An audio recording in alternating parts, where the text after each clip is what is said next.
सुप्रभात बच्चों। आज हम पढ़ेंगे हमारी सुमेधा पाठ्य पुस्तक से पाठ 4, जिसका नाम है भारत का गणतंत्र दिवस। यह एक लेख है। हम भारतीयों के कृतज्ञ हैं जिन्होंने हमें गिनना सिखाया, जिसके बिना कोई सार्थक वैज्ञानिक खोज नहीं की जा सकती थी। यह कथन है प्रसिद्ध वैज्ञानिक एल्बर्ट आइंस्टाइन का, जिन्होंने भारतीयों के लिए यह कथन कहा। आइए अब अपना पाठ पढ़ना प्रारंभ करते हैं। 15 अगस्त सन 1947 के दिन हमारा देश भारत स्वतंत्र हुआ था। स्वतंत्र अर्थात आज़ाद हुआ था।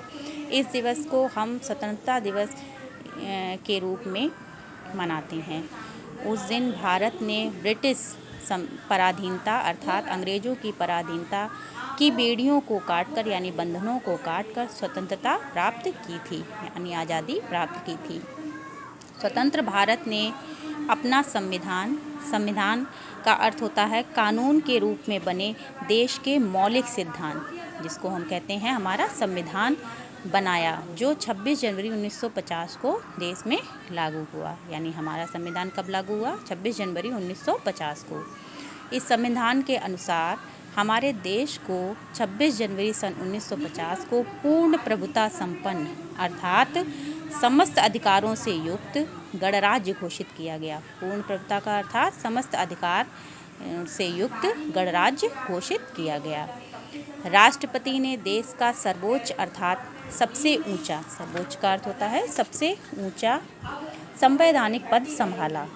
तब से प्रतिवर्ष 26 जनवरी का दिन सारे भारत देश में गणतंत्र दिवस के रूप में मनाया जाता है। गणतंत्र दिवस हमारा राष्ट्रीय त्यौहार है। कैसा त्यौहार है? राष्ट्रीय त्यौहार है, जिसे बड़े हर्ष और उल्लास यानी खुशी और उत्साह के साथ पूरे देश भारत में मनाया जाता है। हमारे देश के इतिहास में गणतंत्र दिवस का उतना ही महत्व है जितना स्वतंत्रता दिवस का। गणतंत्र दिवस की तैयारी काफ़ी समय पहले से शुरू हो जाती है। वैसे तो यह पूरे देश के भिन्न भिन्न यानी अलग अलग राज्यों की राजधानियों तथा विदेशों के भारतीय दूतावासों में उल्लास के साथ मनाया जाता है, किंतु देश की राजधानी होने के कारण दिल्ली में इस दिन विशेष समारोह यानी उत्सव होता है। राष्ट्रपति भवन से लाल किले तक परेड देखने के लिए दर्शक सवेरे से ही एकत्र हो जाते हैं, जमा हो जाते हैं। राष्ट्रपति भवन से विजय चौक आते हैं।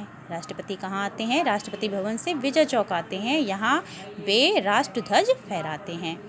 उन्हें 21 तोपों की सलामी दी जाती है। किसको दी जाती है? राष्ट्रपति जी को 21 तोपों की सलामी दी जाती है। इसके बाद जल, थल और वायु सेना के जवान मार्च करते हुए राष्ट्रपति को सलामी देते हैं। उनके साथ बैंड की धुन बजती जाती है। इसी क्रम में आगे बढ़ते हैं। इस अवसर पर विभिन्न प्रकार के अस्त्र शस्त्र यानी रॉकेट, टैंक, वाहन, मिसाइल आदि का प्रदर्शन भी किया जाता है। अलग अलग राज्यों की मनोरम झांकियाँ दिखाई जाती हैं। इन झांकियों के द्वारा देश की संस्कृति की झलक दिखाई जाती है। किसी राज्य विशेष के रीति रिवाज, वहाँ के विशिष्ट उद्योग या कला कौशल का परिचय भी इनसे मिलता है। विभिन्न राज्य के बच्चे व लोक नर्तकों के दल अपनी कला का प्रदर्शन करते हैं।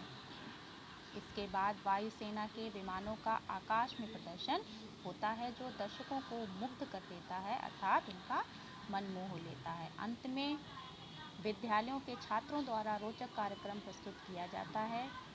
इस कार्यक्रम को दूरदर्शन पर भी प्रसारित किया जाता है, यानी दूरदर्शन पर भी दिखाया जाता है, जिसे लोग अपने घरों में बैठकर भी देख सकें। इस दिन रात के समय राष्ट्रपति भवन को खूब सजाया जाता है। सारा राष्ट्रपति भवन बिजली की रोशनी में चमक उठता है। इसके अलावा आतिशबाजी का दृश्य भी रमणीय होता है, यानी याद रखने योग्य होता है। संसद तथा अन्य सरकारी भवनों पर भी सजावट की जाती है। यह पर्व हमें प्रेरणा देता है, हमें सिखाता है कि जिस प्रकार आज़ादी को पाने के लिए हमारे नेताओं ने संघर्ष किया, उसी प्रकार हमें भी राष्ट्र निर्माण के लिए संघर्ष करना है और प्रत्येक दशा में यानी प्रत्येक परिस्थितियों में अपने देश को उन्नति के मार्ग पर अग्रसर करना है, यानी आगे बढ़ाना है।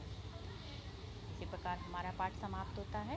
इस पाठ से हमें शिक्षा मिलती है कि हमें अपने देश के संविधान के प्रति निष्ठा रखनी चाहिए, अर्थात हमें उसका उल्लंघन नहीं करना चाहिए। ठीक है, धन्यवाद बच्चों।